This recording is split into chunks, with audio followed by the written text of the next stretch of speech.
Hello, story lovers. Welcome back to my channel. Madly in Love, part 53.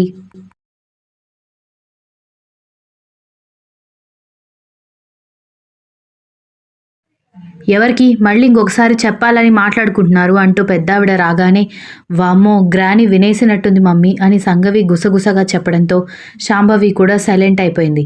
అడుగుతుంటే చెప్పరేంటి అని ఆవిడ మరొకసారి అడగడంతో, అమ్మా టైం అవుతుంది, ఇంటికి వెళ్దాం పద, ఇంట్లో బంధువులందరినీ వదిలేసి మనం మాత్రం గుడికి రావడం ఏమీ బాగోలేదు అని మోహన్ రామ అనగానే, అందుకేనా స్కూల్కి లాగు వేసుకుని వెళ్లే చిన్నపిల్లాడిలాగా కేక్ కోయడానికి రెడీ అయ్యావని ఆవిడ వెక్కిరించింది.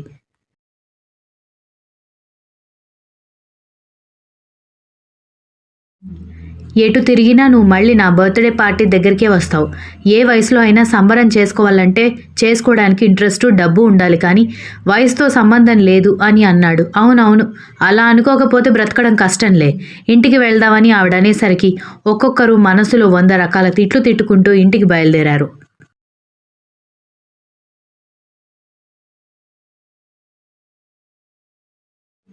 దక్ష ఎప్పటిలాగా వాళ్లతో పాటు వచ్చినా సర్వెంట్స్ ఆటోలో ఎక్కబోతూ ఉంటే, దక్ష అక్కడేం చేస్తున్నావని పెద్దావిడ అడగడంతో, ఇందాకంటే కర్ణ వెహికల్లో వచ్చానని కవర్ చేసింది. ఇప్పుడు కవర్ చేసే ఆప్షన్ లేకపోయేసరికి, ఏం లేదు పాపం ముసలావిడ ఎక్కడానికి కష్టపడుతుంటే హెల్ప్ చేస్తున్నానమ్మమ్మ అని అంది దక్ష.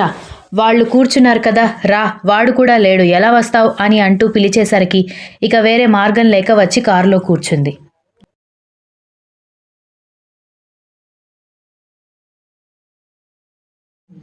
శాంభవి సంగవి లోపల రకరకాలుగా ఉన్నా కూడా అత్తగారి నోటికి భయపడి నోరు మూసుకుని కూర్చున్నారు. కర్ణ ఆఫీస్కి వెళ్ళి ఆఫ్టర్నూన్ వరకు ఎవరూ నా ఛాంబర్ దగ్గరికి రాకూడదు అని చెప్పడంతో సరే సార్ అంటూ మేనేజర్ బయటికి పారిపోయాడు.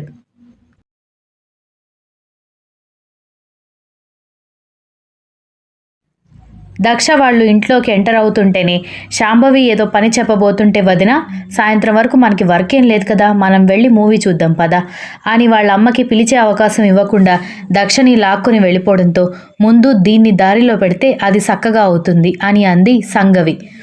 నా కడుపున పుట్టిన పిల్లలు కదా, అందుకే ఏమీ అనలేకపోతున్నాను అని శాంభవి కోపంగా వెళ్ళిపోయింది.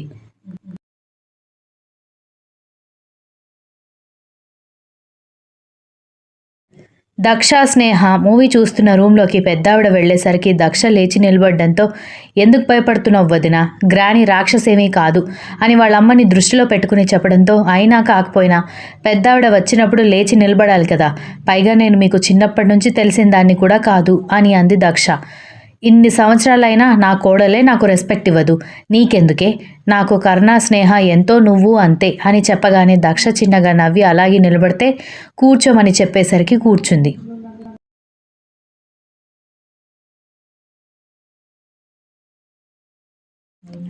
వాళ్ళ అమ్మ నాన్న ఏం చేస్తుంటారని, వాళ్ళు ఎంతమంది అని అడిగితే అవన్నీ చెబుతూ పెద్దావిడతో టైంపాస్ చేసింది దక్ష.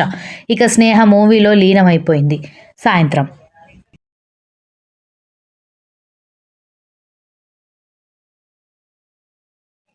మరొక గంటలో బర్త్డే పార్టీ స్టార్ట్ అయిపోతుంది.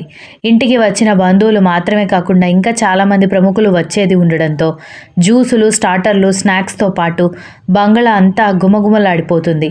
Mohan Rama function hall book చేయించినా కూడా కర్ణ తన ఇన్ఫ్లుయెన్స్తో అది క్యాన్సిల్ చేయించేసరికి కొడుకు మీద కారాలు మిరియాలు నూరుతూనే ఒక్క రోజులో ఇంట్లో డెకరేషన్స్, మిగిలిన ఏర్పాట్లన్నీ కంప్లీట్ చేయించారు శాంభవి దంపతులు.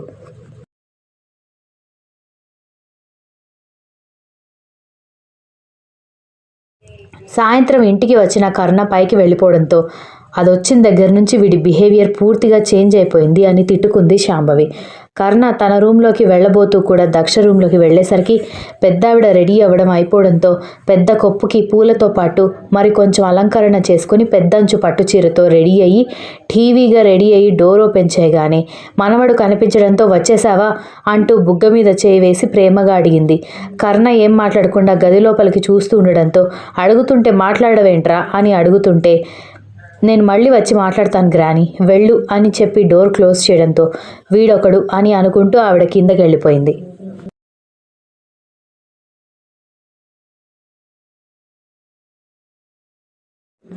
పేరుకే లెహెంగా అయినా కూడా కొంచెం హాఫ్ శారీ స్టైల్లో ఉండడంతో రెడీ అయి వచ్చి అక్కడ కర్ణ కనిపించడంతో బొమ్మలాగా నిలబడిపోయింది. అతను బెడ్ మీద వెల్లకిలా పడుకుని సీలింగ్ వైపు చూస్తుంటే అతని వైపు ఒకసారి చూసి కంగారుగా లోపలికి వెళ్ళబోతుంటే టైం లేదు, త్వరగా కానివ్వు అనడంతో ఏడుపు మొహంతో అక్కడే నిలబడితే తలెత్తి ఆమెని కనురెప్ప కొట్టకుండా చూస్తూ రెడీ అవ్వు అన్నాడు. మీరు బయటికి వెళ్ళండి అంది.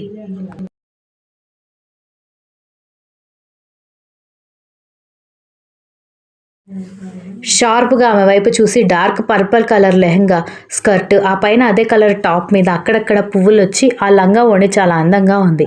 పార్టీలో మీకోసం అందరూ వెయిట్ చేస్తూ ఉంటారని దక్ష చెబుతుంటే నేను నీకోసం వెయిట్ చేస్తున్నాను అనగానే ఏం మాట్లాడలేక మొహం తిప్పుకుంది. Can't you understand my feelings అని అడగడంతో ఏం అర్థం చేసుకోవాలండి అని మొహమాటంగా అడుగుతుంటే నేను నీకోసం పెడుతున్న ఎఫర్ట్స్, నేను నీకు ఇస్తున్న ఇంపార్టెన్స్ అన్నాడు.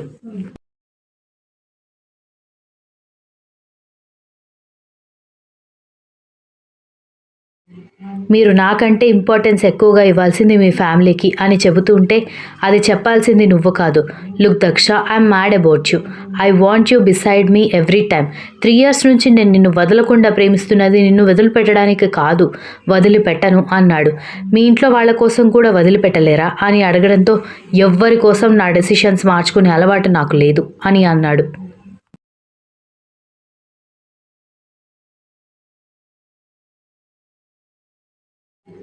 తడిచిన జుట్టు మొహానికి అంటుకుపోయి అప్పుడే బయటికి వచ్చిన మంచి ముత్యంలాగా మెరుస్తున్న ఆమె మొహాన్ని చూస్తూ దగ్గరికి వెళ్ళి ముద్దు పెట్టాడు.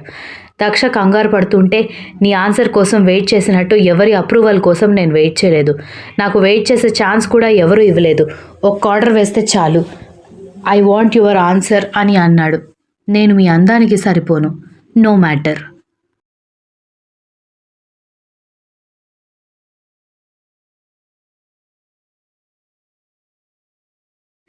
మీ ఆస్తికి నేను సరిపోను, ఐ డోంట్ కన్సిడర్ దట్. నేను మీ అంత నాలెడ్జ్ ఉన్నదాన్ని కాదు, మీ అంత చదువుకోలేదు, మీ అంత అందం లేదు, మీ అంత తెలివి లేదు అని అంది. I just want you, that's it అని అన్నాడు.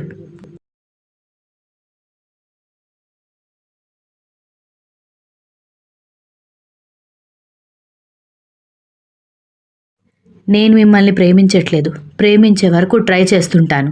ఈసారి స్ట్రాంగ్గా చెప్పాడు. ఎందుకు మీకు ఇంత మొండి పట్టు? బై బర్త్ వచ్చింది.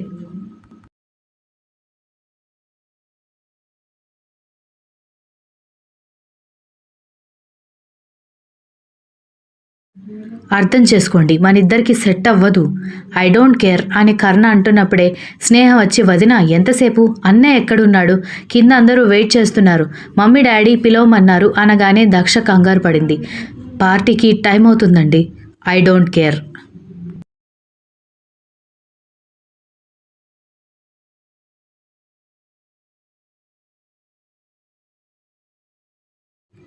ప్లీజ్ మీరు కనిపించకపోతే మీ అమ్మగారు మళ్ళీ అని అంటూ ఆగిపోవడంతో మళ్ళీ అని కళ్ళు చిన్నవి చేయడంతో మిమ్మల్ని వెతుకుతారని అంటున్నాను, ప్లీజ్ వెళ్దామంటూ మంచం మీద ఉన్న చున్నీ లాక్కొని డ్రెస్సింగ్ టేబుల్ మీద ఉన్న జ్యువెలరీ బాక్స్ కూడా తీసుకోబోతుంటే ఆమెకి అవకాశం ఇవ్వకుండా బాక్స్ పక్కకి నెట్టేశాడు.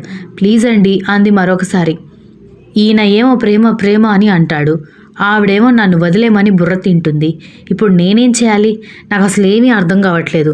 బామ్మగారికి నేనంటే ఇష్టం, స్నేహకి నేనంటే ఇష్టం, సంగవికి నేనంటే ఇష్టం లేదు, వాళ్ళ అమ్మా నాన్నకి నేనంటే ఇష్టం లేదు. ఈయన ఏమో నన్ను వదిలిపెట్టేలాగా అనిపించట్లేదు. అసలు ఏం చేయాలి అని ఆలోచిస్తూ ఉంటేనే కర్ణ చిటికలు వేసి ఏం ఆలోచిస్తున్నావని అడిగాడు.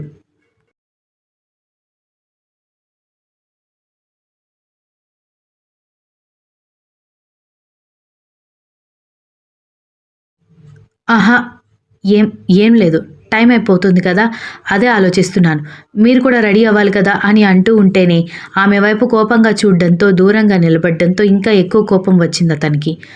అతను ఆమె దగ్గరికి వస్తూ ఉంటేనే కన్నా రెడీ అయ్యావా అంటూ పెద్దావిడ గొంతు వినిపించేసరికి ఆమె వైపు కోపంగా చూస్తూ నేనెక్కువ రోజులు వెయిట్ చేయను. అంత టైం వేస్ట్ చేయను కూడా. త్వరగా నీ రిప్లై నాకు కావాలి అని చెప్పి తన గదిలోకి వెళ్ళిపోయాడు.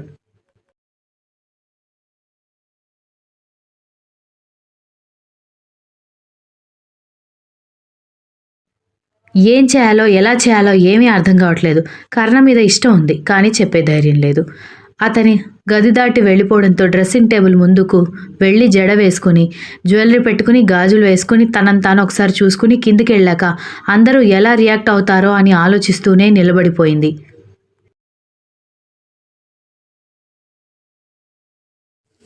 వదిన ఎంతసేపు, త్వరగా రా అని మళ్ళీ ఒకసారి స్నేహ పిలవడంతో వస్తున్నాను స్నేహ అంటూ తన మొబైల్ తీసుకుని డోర్ ఓపెన్ చేసి చుట్టూ ఓసారి చూసింది. అంతా కోలాహలంగా ఉండేసరికి దేవుడా ఇప్పుడు వీళ్ళందరిని ఎలా ఫేస్ చేయాలి అనుకుంటూనే కిందకొచ్చింది.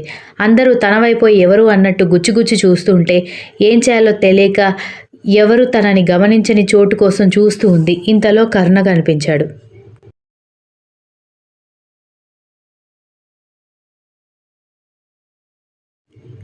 బ్లాక్ షర్ట్ బ్లూ జీన్స్లో ఎవరో వస్తే వాళ్ళతో మాట్లాడుతున్న కర్ణ వైపు చూస్తూ హ్యాండ్సమ్గా ఉన్న అతన్ని చూస్తూ బ్లాక్ షర్ట్ వేసుకోకూడదు కదా అని ఆవిడ అంటున్నప్పుడే ఒరేయ్ మీ నాన్న పుట్టినరోజు నల్ల చొక్కా వేసుకున్నావు అని తన మనసులో మాట చదివేసినట్టుగానే పెద్దావిడ అడగడంతో నాకు అలాంటి సెంటిమెంట్స్ లేవు అని చెప్పాడు. అతన్ని గమనిస్తున్నప్పుడు ఎవరో ఒక అమ్మాయి వచ్చి కర్ణని హక్ చేసుకోవడంతో దక్ష కళ్ళు పెద్దవైపోయాయి. Continues. If you like the story, please like, share, comment and don't forget to subscribe.